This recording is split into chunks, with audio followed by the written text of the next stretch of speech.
nga pero sa hindi inaasahan, tinawagan tayo ng isang regular customer natin dito sa Mandaluyong. Panasonic pala ito mga katik, yung rep na to. Ang concern ni ma'am, nagli-leak siya dito sa harapan, sa baba, yung kanyang yung tubig imbis na doon sa likod mismo. So para doon mga katik sa wala pang ganong idea sa ganitong problem, simple lang po ito pero ipapakita natin kung paano natin susolusyonan yung ganitong problema. So shout out pala muna sa inyo mga katik, no, sa inyong lahat. Sana ay okay lang kayo, kapiling nyo ang inyong mga pamilya. So simulan na natin, tara.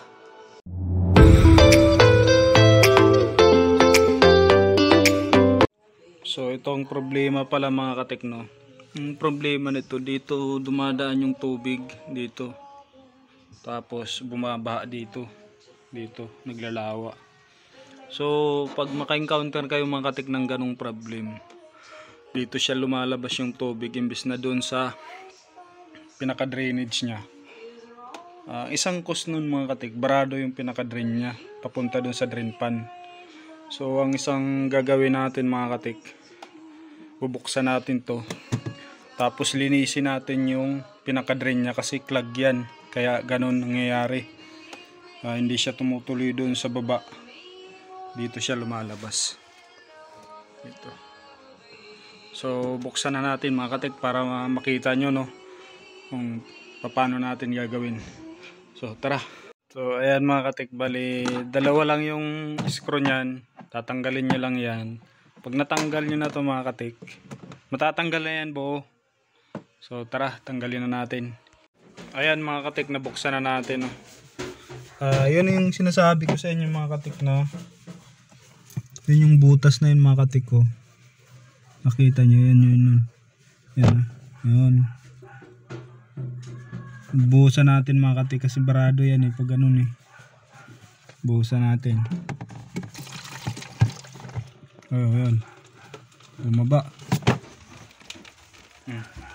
Katik dito bumaba.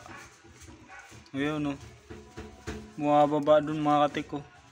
Imbis na sa likod, dito siya napunta. So kailangan natin to kalasin mga katik, kasi baka putol yung connection yan dyan, yung pinaka-drain papunta sa baba. So tingnan na rin natin, no. Tanggalin muna natin tong mga laman. So ito mga katik, meron lang yan screw dyan na dalawa sa baba. Tinanggalan natin yan. Atake nyo lang to. Ayan, ito yung ano nya mga katik, galing doon sa taas, doon dito siya bumaba. Ayan, no. So barado yung drainage nya mga katik, kaya dito siya lumalabas. So tatanggalin natin to mga katik, no. Kagala na kasi may lock lang to mga katik, nakaklip lang yan. Yan, sundutin nyo lang yan, tapos aangatin na to. Ayan, maraming mga katik, kaya barado. So tara, buksan na natin. So ito mga katik, ito tanggal ko na. Ayan mga katik ko, grabe ang bara. Ayan, ayan, kaya hindi mga katik tumutuloy doon sa baba yung tubig niya, kasi tingnan nyo naman, barado yan mga katik, yan. So ito yung problema niya mga katik. So ito para doon sa mga namin, client, kung medyo namamahalan kayo sa service ng mga technician, pwede nyo na gawin to mga ka-ma'am sir, no.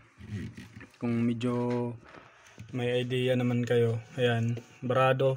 Ito lang naman yung barado mga katik ko. Grabe ang dumi. Ilang taon na to, isang dekada na ata to hindi nalilinis, kaya ganun. So linisin na natin mga katik, no. Tapos i-try natin yung mamaya, lagyan natin ng tubig kung tutuloy na ba siya. So tara. Ayan na mga katik, malinis na ito, diretso na yung niyan. Ngayon ilalagay na natin mga katik para ma-testing na natin, Ayan, naikabit na natin. try na natin buhusan ng tubig mga katik.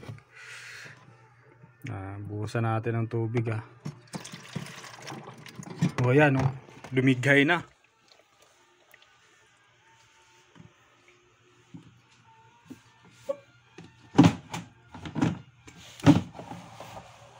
Ayan na, may tubig na mga katik Ayan, di ba?